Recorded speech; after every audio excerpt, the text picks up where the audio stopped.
We are back with our favorite Gadvocate, Tom Macmillan Oakley. Hi, Hey Tom. there. How's it going?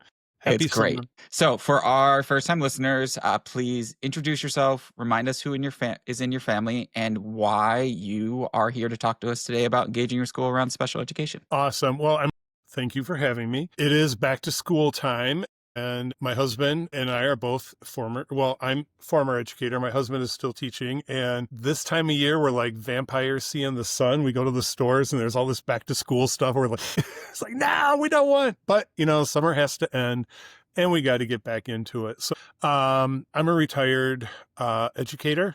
And my husband and I have been married. Our anniversary was Monday. We've been together for almost 30 years. Had a commitment ceremony in 2001, and then we were legally married in 2008 in San Francisco. So we live here in Michigan, about here, if you know the state. We're just south of Jackson, and we have two kids, one from a private adoption and one from foster care. And it's been a journey, which I have written about, and you can find my book, Jesus Has Two Daddies. I believe there's a link on the Gaddy webpage, correct? Or Hey Gaddies. So awesome. If you want to know what the whole process was like about 20 years ago, check it out. But anyway, our son, who came from foster care, started presenting some issues at about second grade. And both my husband and I, as teachers, we did not know what to do. And things got a little crazy, and we got our kid an IEP, which is an individualized education program. And we started seeing some differences, because when a kid has an IEP, the IEP is tailored for them. It kind of meets them where they're at, addresses all their needs, whether it's social, emotional, educational, physical, medical, psychological, all those things. That's what an IEP can do. But as he got older, the behaviors really kind of got out of control. I ended up calling an advocacy center,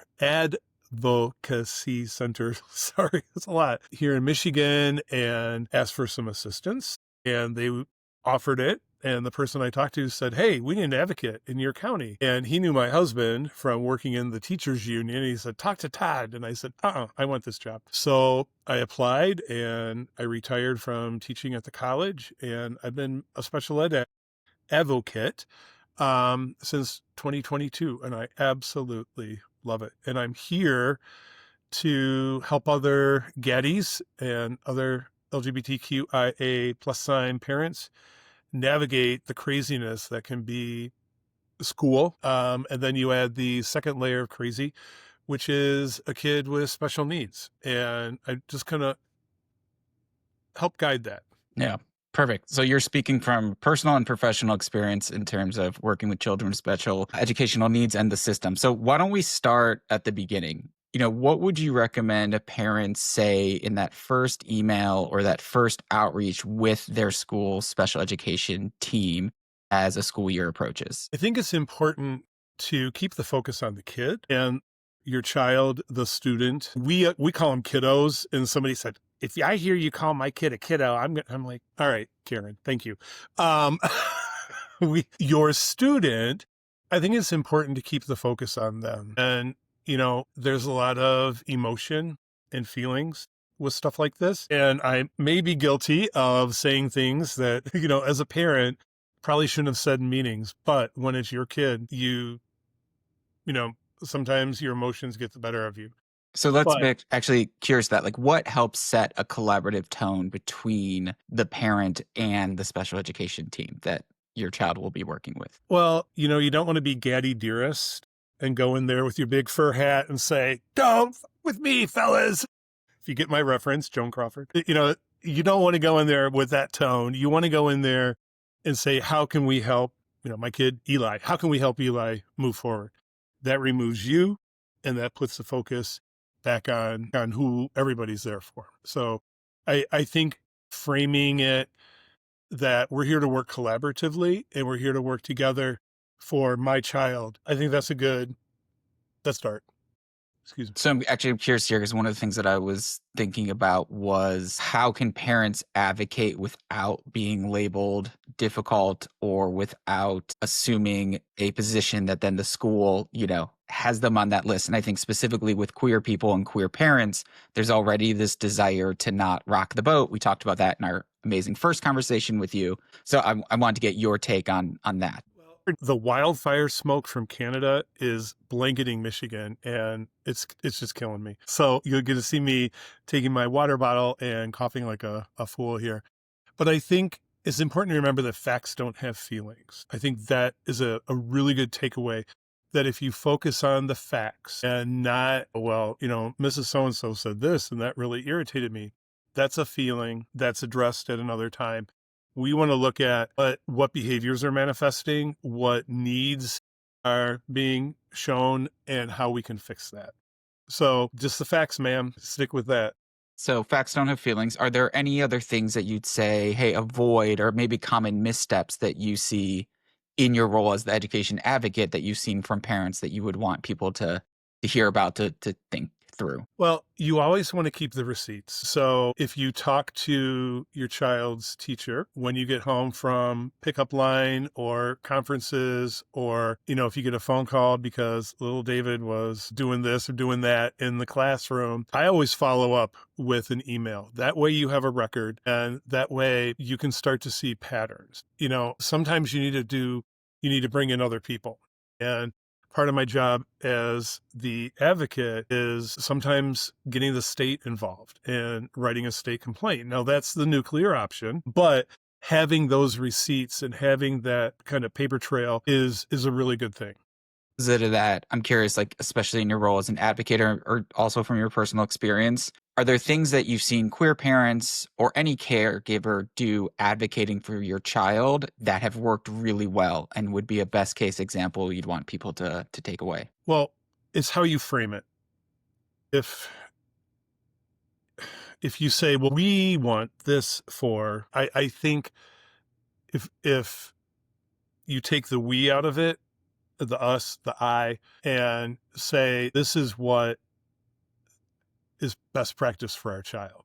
And we've researched this, or we've looked, we've seen this work elsewhere. I think having that mentality and framing it that way is really beneficial in working with the team, because you kind of want to, an IEP is all about goals. Goals are set. And then if you can work to say, this is my goal, this is what we're doing above and beyond that, I think that kind of pulls everything together. Does that make sense? Yeah. And I'm a simple person from Ohio, so I love that. What's one thing that you wish all families of special ed kids knew going into a new school year? That the team is human as well. And this time of year is super crazy in schools. A lot of times the staffing isn't decided until the very last day.